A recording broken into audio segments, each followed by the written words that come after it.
Hello, ladies and gentlemen. Welcome back to the show. This is Jenga Njeru. Now, today we have the Matchmaker show, and you understand the protocol here. Any other time we have a man on board, the man must be looking for a woman. In the same way, when we have a woman on board, that woman must be looking for a man. Today we have a man. I will tell you the kind of woman he is looking for. But before then, if you're watching us for the first time, this is the Matchmaker show. We help men and women to get matches. And the moment they get the right ones, they meet their destinies. So you're not lost. If you're new to the show, subscribe, like the video, and don't forget to leave a comment. Also, the contact of our guest will be on my Facebook page at Jenganjero. So you can follow Jenganjero on Facebook and you will be getting these updates in real time. Our guest on today's show is a 57-year-old man, single and searching.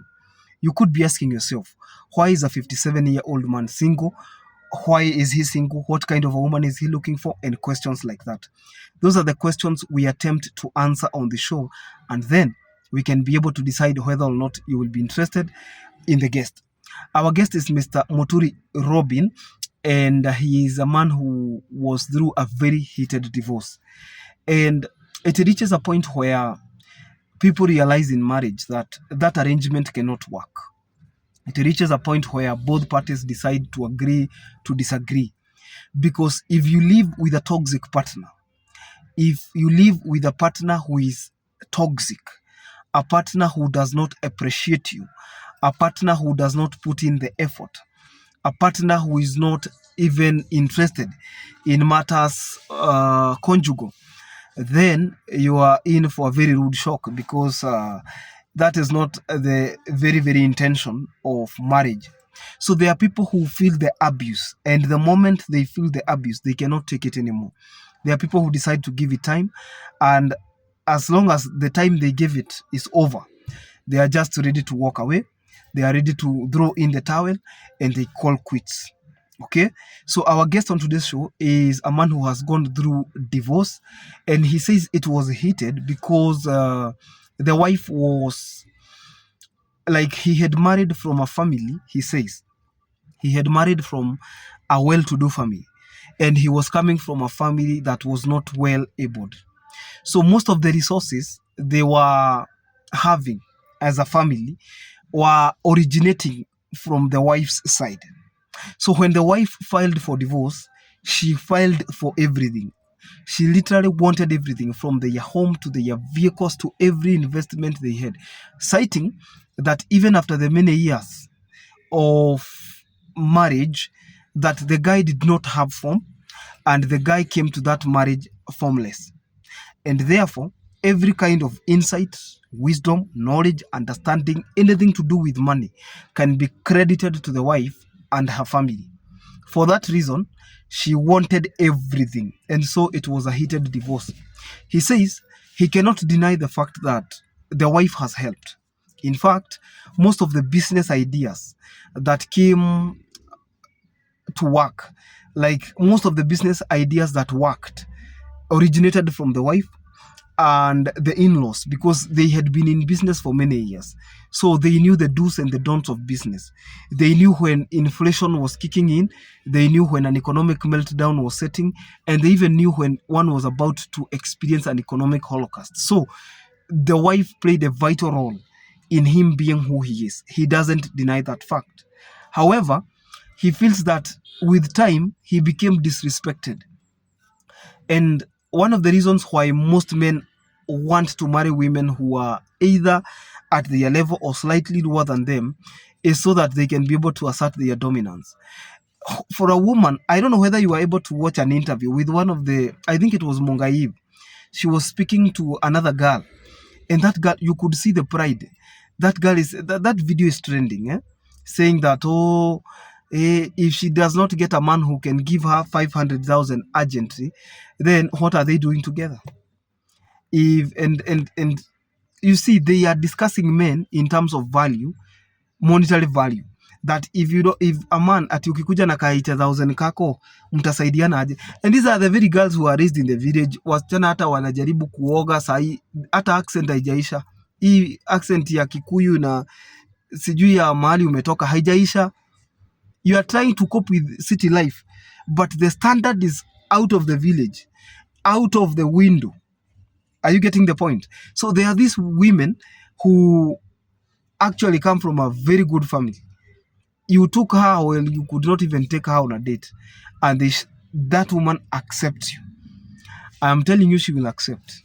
But the level of disrespect that will kick in, it is good to look for somebody who is either not very high, eh? Ukijipima unaona hata kama ako mbali unaweza fikia, lakini mtu mwenye ati in the next 30 years hata huwezi fikia familia yao, my brother, God help you. You will be disrespected. And you see, for men, respect is more important than anything. In fact, most men, if you ask them whether love or respect, they will tell you to love yourself and respect them. For men, honor, respect. A man will live in a house where he is respected even when he is not loved. Because for men, love doesn't actually feel anything to do with the equation. Has nothing to do with the equation of marriage. And most men will tell you, if they are loved and they are disrespected in the same way, they will quit. But if they are not loved, but they are respected, because men interpret their love as respect. If you respect a man, he will cross rivers and climb mountains for you. So Mr. Robin felt very disrespected. That family actually disrespected him, and he felt that it was about time that he quit. He is a businessman. They have done so much together, and I think the magistrate who took his case for the last 6 years, the sharing of the estate was found in their 50-50 favor, so they shared property. Because there is no way you can tell me you are working with somebody for 20 years, 30 years, munafanya ndoa 20 years na mtu, alafu just because yeye alikuja akiwa maskini ati atoke akiwa maskini. Haiwezekani. If you settle that one in a court of law, chances are very high that each one of you will get a good share. Why?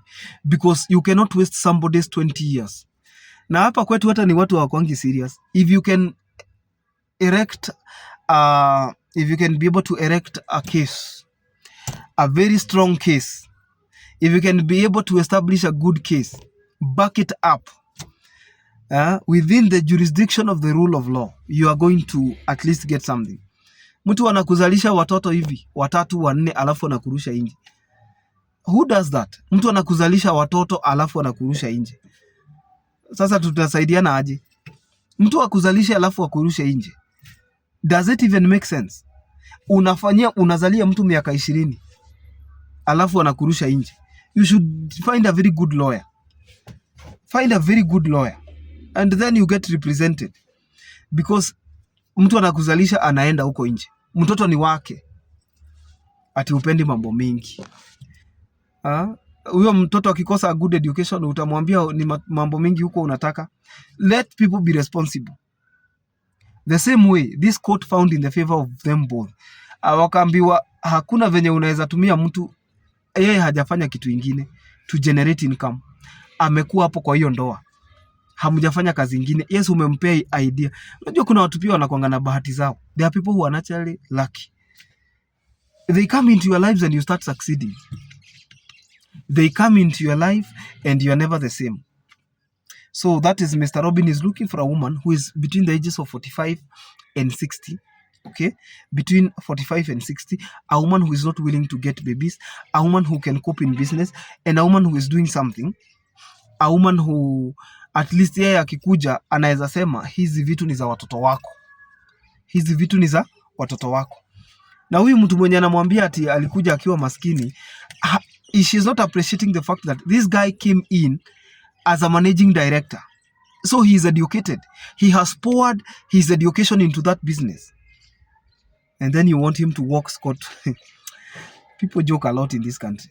I'll see you in the next video. After this, I'm posting his contacts on my Facebook page at Jenga Njeru, and I only have one Facebook page, Jenga Njeru, with more than 84,000 followers. If you contact another page, that is not my page.